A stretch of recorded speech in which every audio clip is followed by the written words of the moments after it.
So I'm back at ISC West at the BioConnect booth with Sayantan from BioConnect. And you may be saying to yourself, Phil, BioConnect, mobile credentials, how do these two things come together? Because doesn't BioConnect do biometrics? We do. And yes, Yes. yes, they certainly do. But I think it's really interesting what they've done recently with their MedicSafe product, which is basically put a Signo reader on the MedicSafe to be able to leverage a mobile credential for this specific type of use case. So, Sayantan, why don't you tell us a little bit more about this solution, what it is, and how it works? Yeah, absolutely, Phil. So what we have done is turn any legacy HID signal reader to be able to use mobile credential with biometrics. So it's not just being able to just tap a mobile credential from your wallet, but turn any signal reader legacy, as long as it can support Bluetooth, into a facial recognition reader. Not just that, we've turned it into a data hub, which means we can get data from your phone. We can ask you questions as to why you're here. What are you taking from this access point? Anything that we want to ask them as a point of entry clarification.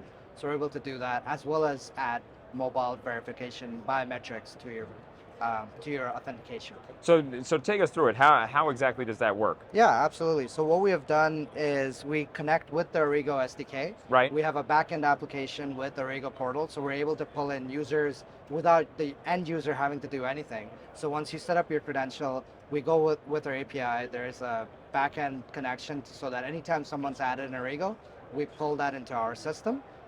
So the user gets credentialed, we register the SDK, everything is done with being completely hands-off by our application. And once that's done for the end user, it's as simple as going in and tapping their phone on the reader. That gives you a push notification that you can see pop up here. And then from that, I'm just doing a simple verification. It verified me right away, and then it'll let me go and grant access. So Just as that. that's really interesting. I want to, because it happened really fast. Right. I want people to really understand what just happened here. You presented your phone to the reader, and the reader said, okay, now let's check your biometrics against our database. Correct.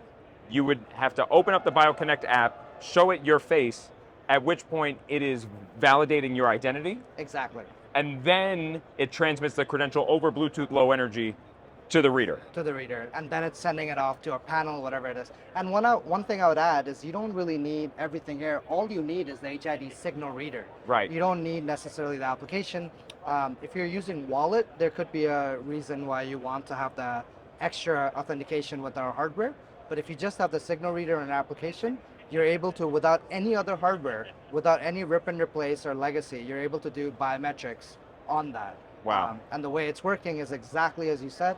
I tap my reader, it's registering, hey, the SDK is picking up, on our side the application's picking up, a credential just got presented to me.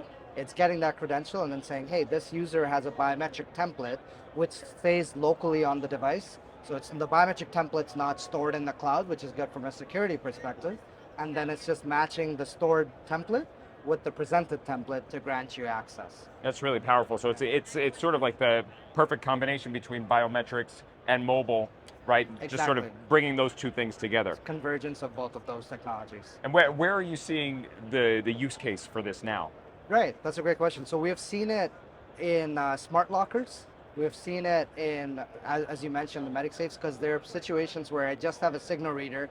I don't necessarily want to go and replace it with a $2,000, $3,000 facial authentication reader, but just being able to use something everyone has, which is your mobile phone, a smartphone, and being able to use that as a authentication tool is very, very powerful in those use cases. Another interesting use case is, as I mentioned in the beginning, it's not just about the biometric verification, but it's also about turning a legacy signal reader that's been on the wall and will probably continue to be on the wall for another 7, 10, 15 years. Sure. They're reliable readers. Yes, they are, and they have a lifetime warranty too. There you go. As part of that, you can turn it into a data hub, right? Which means that while it was a one-way communication before, which means I can just tap my card, it's recognizing the card, sending it off to an access control panel. Now I can get contextual information as to why you're at the door. So in data centers, if someone has a cage with server racks, there's a very compliance reason why you don't want people to access that server rack. Alternatively, there are reasons you want them to access the server rack, but within a certain period of time, Sure. and you want to know why they're doing it for audit purposes. Okay, so let me ask the question then. Yeah. Because in the demo, right, you just showed your face and then it sent the credential to the reader, but you could have like an authentication or an authorization workflow. Like I have to kind of fill out a report Exactly, yeah. before the credential will transmit. Correct. And That's very powerful. we did that during the height of COVID. Sure. That's when the use case came up because everyone was doing it. They were tracking on paper, have you left the country? Have you gotten your COVID vaccinations? And a company, office in downtown Toronto basically digitized that by going in, you press your application, we ask you a set of questions. Depending on your answers, you can gain access or get Wow, denied. that's actually really powerful. I think like data centers, I think medical cabinets. Correct. Right, I think weapon storage, like in a police department, or evidence You're lockers. signing out weapons, data centers, you have a ServiceNow ticket or something else. Right, you have to That's have some sort of backup or some sort of additional authorization to be able to put into these fields. Exactly. Right. Wow, that's actually really interesting. Something I actually didn't even know existed. So that's really cool. So if people want to learn more about this solution or they want to get a demo, how do they get a hold of you guys? Yeah, I mean, you can reach us at BioConnect, BioConnect.com. There's contacts that you can connect to us.